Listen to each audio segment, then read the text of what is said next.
How's it going guys, Chris here, and in this guide we're going to be checking out all those new zombie types that appear in Dead Island 2's SoLA DLC.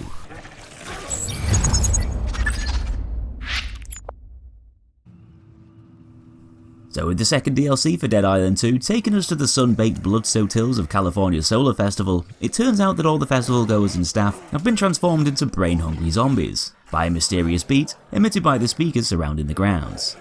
You can expect to see a lot of familiar faces here, with the DLC hosting pretty much all of the zombie types from the base game, though many of them now have their own festival-themed attire, fitting them in better with the environment. You'll bump into all sorts of relevant zombies, from pyrotechnicians taking the place of grenadiers, grungy-looking sound tech guys replacing electricians, and a bunch of other new but old types that now better fit their festival surroundings. With that said, these all function in the same sort of way as they did before, apart from the fact that some of the festival goers now have the ability to just pop up out of nowhere, from underneath the grassy fields. A neat little trick that can sometimes catch you off guard, if you're not expecting it. Unlike the last DLC, SoLA is home to a few new entries to the zompedia, and the first one you'll meet there is the Whipper, an apex zombie variant that uses its own guts as a weapon. These zombies are driven to insanity while harnessing their own self-hatred, causing them to mutilate their own bodies and rip out their intestines, leaving them in a bit of a tangled up mess.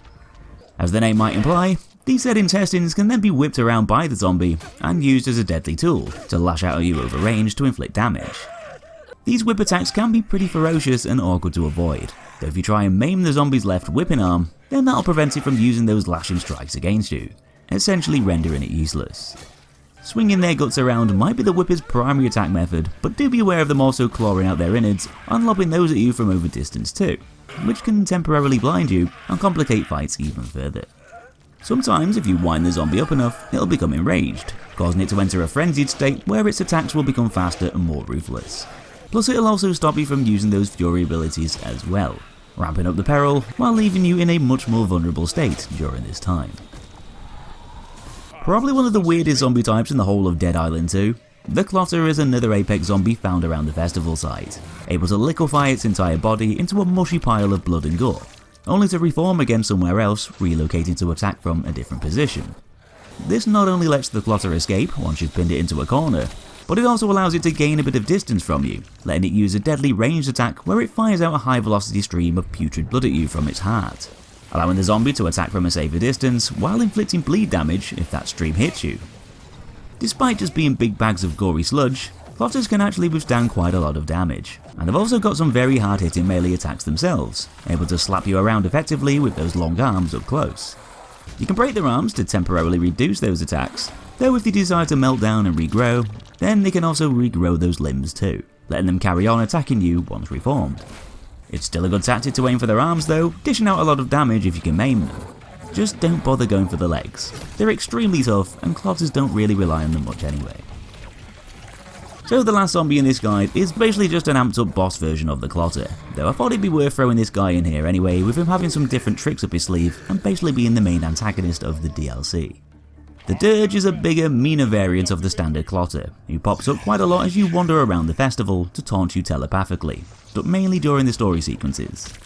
With that said, you can also summon other Clotters to the area, allowing them to rise up from the ground nearby, using some kind of hive mind style power, or even erupt massive fountains of blood from the floor to hit you unexpectedly. You'll have to deal with this guy a few times along your journey, but there's a bit of a catch. He's practically invincible. Well, up until the final showdown at the end, that is, where you'll come face to face with the Dirge, throwing you into a pretty chaotic fight with him. Here you basically have to overload the giant speaker by attacking other zombies transfixed to the Orgon artifacts. This will cause them to explode, revealing the Orgon ball inside, which can then be picked up and thrown at the Dirge when he's near the big speaker to nullify his invincibility powers. This opens him up to attack, and basically treats him as a standard but more durable Clotter, using the same sort of attacks and tricks as the normal Clotters, only having a hell of a lot more health. The fight moves along in waves, forcing you to repeat these actions by using the other Orgon balls in the area to keep wiping away the Dirge's invincibility, pushing you further and further away from the giant speaker while having to deal with even more zombies and tougher variants along the way.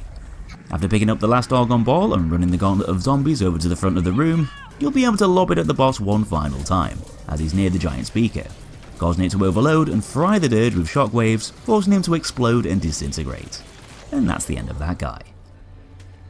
So that's it for this one, folks. Give me a thumbs up if you enjoyed the guide, subscribe to see loads of other enemy guides over on my channel, and if you want to see all the zombie types from Dead Island 2's main game, then I've got a video covering all of those too, so feel free to check that out.